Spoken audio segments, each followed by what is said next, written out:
What's it like to be back in Brisbane, mate? Like it was a pretty whirlwind June for you. No, it's good. Good to be back. Good to be back around Ballymore and around the boys, and they've been working hard over the past 2 weeks. So it's good to get the whole group together and grind out these last two games and hopefully get the wins. Is it? What was the vibe in the Wallabies sheds post match? Was it you guys shattered, or how'd you take the loss? Yeah, obviously we're disappointed. Any team who goes down in a other side like that would be disappointed. But we stuck tight and we got around each other, and we feel like we're in a better position this time. This time, around this time, how do you say it? Yeah, we feel like we're in a better position at the end of June as opposed to last year. So obviously we're shattered, but we're moving forward now. I feel like we're heading in a good direction, and the boys are definitely staying tight. But like personally as well, it's just saying it's the first time you played 80 minutes for the Wallabies. You must be pretty thrilled not only to start but to be such an integral sort of figure in that national frame. Yeah, obviously, good to get some good minutes. To play 80 at such a high level is something that's pretty cool as well. I didn't have much minutes coming into this into the June test, so for Czech to have that faith in me to chuck me in there and stay for the full 80 was good. But I think anyone would be keen and put their hand up to play 80 in a game like that. It was the crowd was buzzing. It was a big game, and it was something that I enjoyed to be part of throughout the whole game. The Wallabies got to stay together for an extra 2 days post that match. What was the point of that? What were you looking at? What were you going over or planning? We're just debriefing over the 3 weeks that we had together. Obviously, trying to suss out some things on individuals and how we play and whatnot, and just trying to get a plan going forward. So it was more so just getting around each other, sticking tight, and just trying to build on that bond that we've built so strongly so far. How beneficial is it, for to have those Reds players now get a taste of the next level of rugby, the Brandons and Taylors? How beneficial is it for the Reds, do you think? It's beneficial for any team. When you get guys who make their debuts and get a bit of taste of that experience at that level is something you can't teach. So it's good for those boys. I'm extremely happy for guys like Caleb and Brandon, like you said, to be able to get those games in under their belt, and they've learnt so much, and they'll be able to bring that back here and kind of pass it down to the other boys and the other players in our squad, because we are a young squad, so we can only learn off each other, and we all benefit from that. You got a pretty short turnaround for yourself and other guys coming up from the Wallabies in terms of this first game back with the Reds. Is that disruptive when you got to come in on Wednesday and you're playing Friday? Is it hard to change your mindset and get ready for a Super Rugby game only off 2 days? No, not really. We do this all year round. As rugby players, we prepare ourselves for situations like this. So we've come back in, and obviously we've had to play a bit of catch up or kind of regain that knowledge. But the boys have been good. We've come back in this morning, and they've helped us throughout our game plan and our knowledge. So it's good. I don't think it'll affect us much.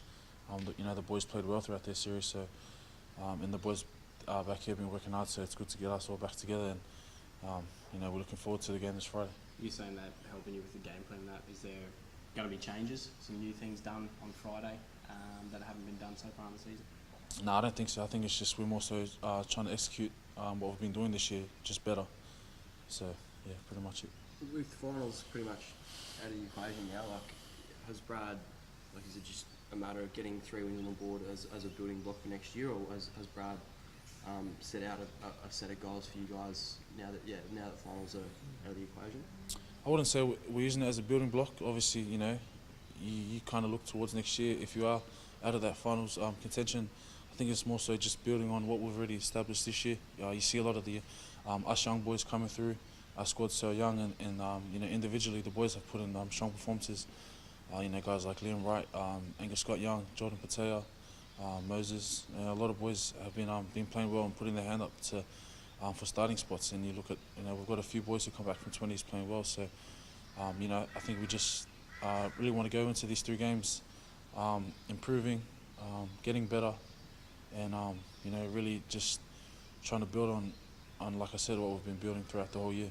Just yeah. It's pretty clear that Czech like to use you as a 6, and you haven't played a lot of 6 here. Is that something that you're hoping to do in the last month of the season, play some 6 here? Not really. Oh yeah, obviously you want to. I'm just pretty keen to play with her, to be honest.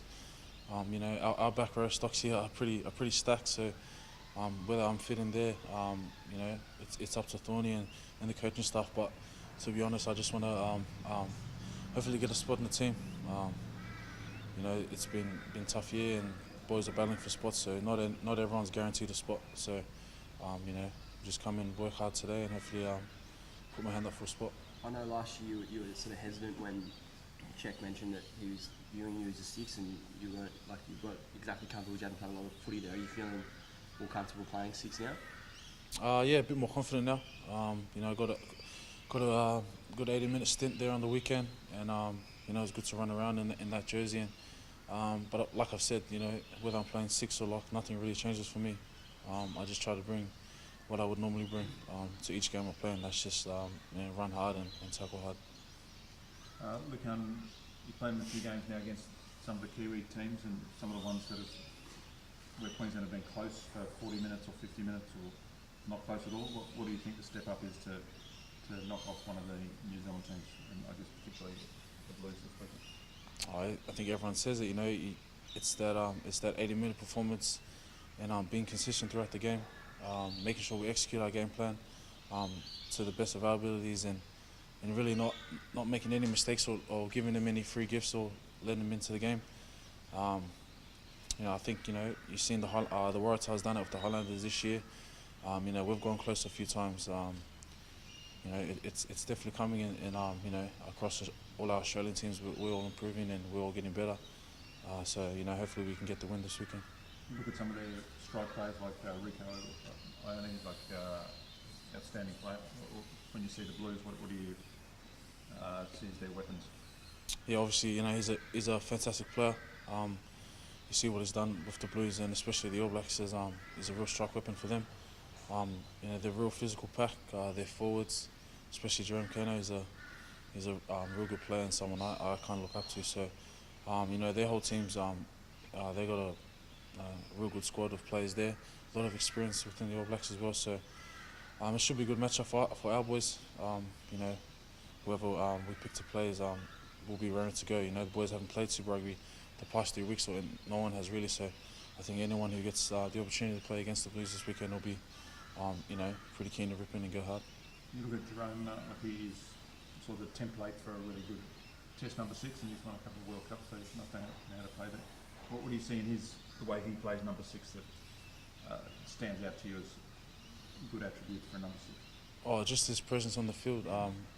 He's real physical. He's good on the edges, and he's got very good skills. So, someone I've always watched growing up and admired on how he plays the game and how he goes about his business. But the big thing I see in him is just his physicality, the way he reads the game, and he's a world class player. So I know it's his last home game for the Blues this year before he heads off. So I know he'll be looking to have a big one.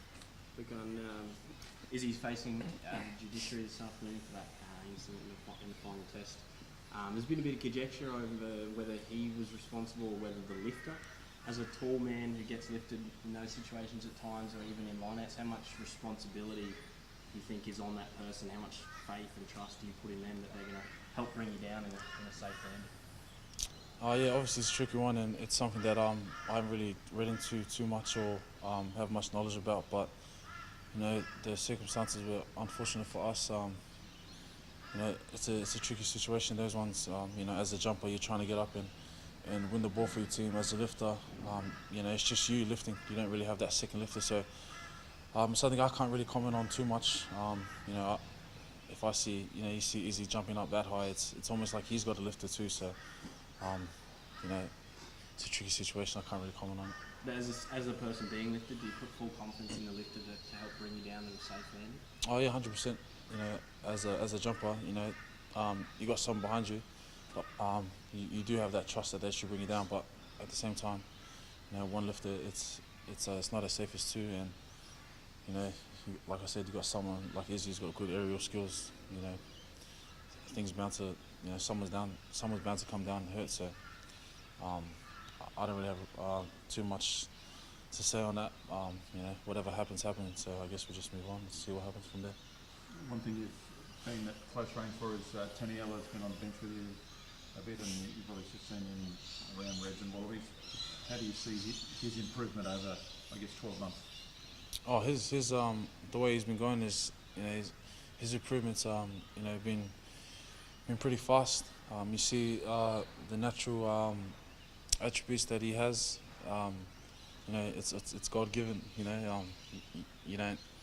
can't really train to be that big or be that fast for such a big person. So he's been going real well. He's eager to learn and to improve and to be on that journey to be a world-class player is something that he's striving to be. And you've seen in the past three games against the Irish, someone against a world-class player like Furlong. Nella really held his own, and he came on and provided impact. And saying that he's done that all year for the Reds, you've seen the way he's played. He's a beast, and the special thing about him is that his set piece is what's getting more recognised this year as opposed to his big runs. But he's well on his way to becoming a real weapon for any side that he's picked to play for. Sweet. Good. Thanks, So mate. that's all good. Appreciate it.